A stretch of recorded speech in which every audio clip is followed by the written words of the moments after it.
Hi again. In this section, we will talk about files. So, until now, when we use either a global or local variable, all these variables will get killed whenever the program is done and whenever the function is done.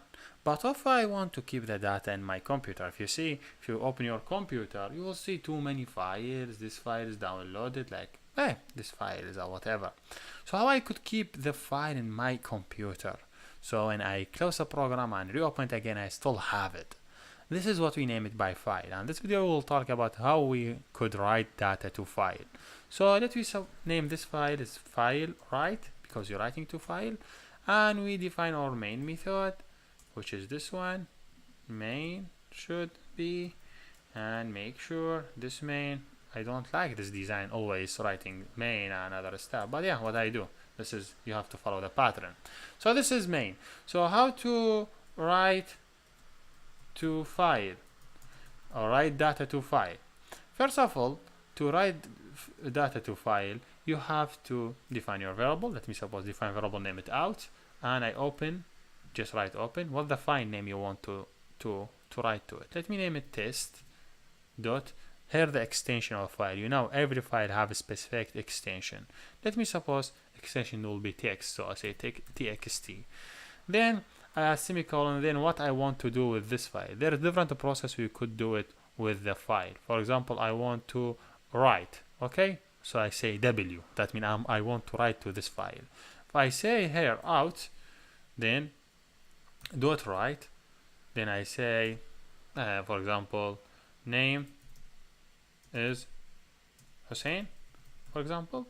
Then I have to close the file. Whenever you work with file, you need to close it. So it's really simple and easy process. First of all, you say define variable equal open to the file, which whenever the extension, if I give it just name, that's mean a local extension in this extension, in the current folder, where is this file located? Same place. If I want to give it any direction, give it like C, whatever.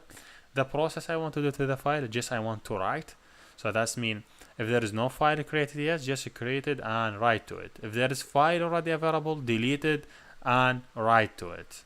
So see, if I just click write and click run, he will not show you anything. But if you see, he creates a new file here for you. He write to it. Name is Hussein, because you say name Hussein. If I say again, name is Ahmed, and I click run too.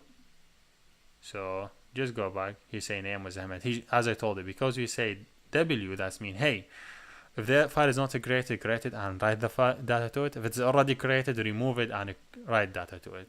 I want to be more professional in my work, so I want to do for loop, for example.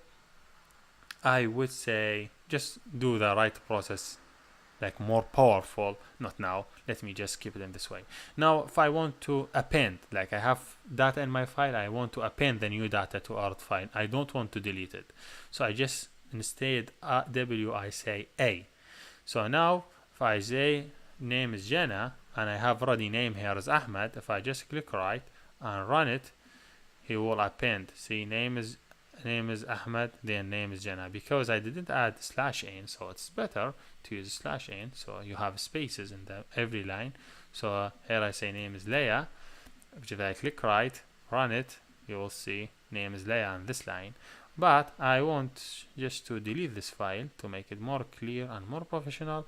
And let we start with little bit I won't make it more professional. So you have a screen, someone enter number and enter the data to file.